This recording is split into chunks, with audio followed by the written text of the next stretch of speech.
Welcome back. The community is stepping up to help a North Tonawanda family after their 3-year-old boys underwent extensive surgeries to correct their sagittal craniosynostosis. To tell us more, we are joined by David and Felicia Kazmierczak, the twin boys Logan and Dante here, and of course Kimberly LaRussa of Sweet Buffalo. Thank you everyone for being here. I know the boys are very excited, as you can tell.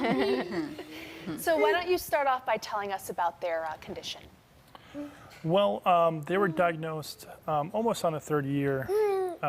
Interesting story. Logan, this guy, not that guy, Logan had an arachnoid cyst, which is something they were working over doing MRIs for. He got sick after he bumped his head, so we thought we needed to get a CAT scan done. And that's when we found out that he had craniosynostosis, and they found it has something to do with the gene.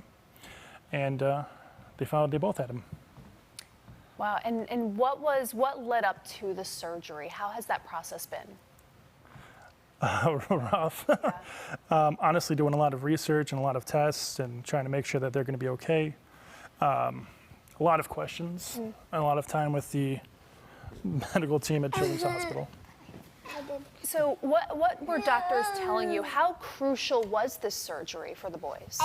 Something we really wanted to avoid if at all possible. It's, you know, a pretty big surgery. It's going to be pretty long and their recovery time is pretty long.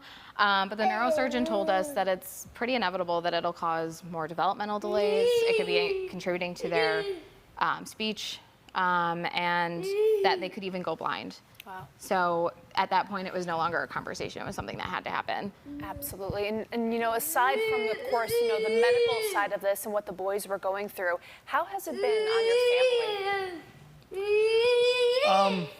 So stressful, obviously. Felicia didn't leave the hospital for the entire time we were there, for about 3 weeks.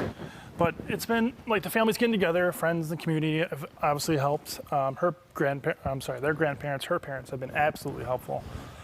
Every day they're with us and helping us watch the kids, make sure they don't hurt themselves, make sure they don't bump their distractors at all because they don't want to have another surgery. So it's been good. Yeah, and you talk about, you know, people coming in to help. So tell us about this GoFundMe. Felicia, I believe your brother put it together, and now it's raised over $5,000. Tell us about that. Yeah, my brother EJ originally came over to me and he's like, is it okay if we do this? And then him and my brother Lou got together and they put it up, and it's just been amazing. I really wish that I could go out to everyone individually and thank them, but we couldn't be more thankful for all the help that we're getting. And Kimberly, I know you shared their story on Sweet Buffalo. What are you hearing from everyone on the community side of this? Yeah, everyone's so supportive. I mean, you got to think about it.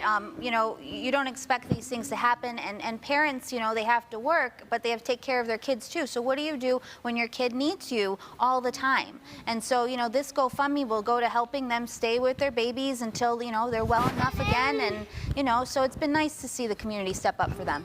And we'll wrap quickly with this. You know, when you look at their road to recovery, what do you hope for your boys? A lot of that. Yeah. A lot of communication. They are nonverbal.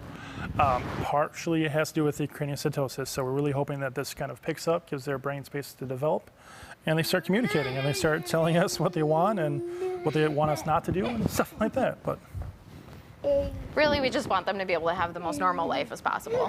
Absolutely. Well, of course, you know, we here at News 4, we wish you, your family, your boys, nothing but the best, like I said, in their road to recovery. We do want to mention, if you would like to donate, we'll have all the information up on our website, WIVB.com. Just click on the Found It On For tab. Guys, thank you so much for coming in tonight. Thank you for having us. thank you for having us.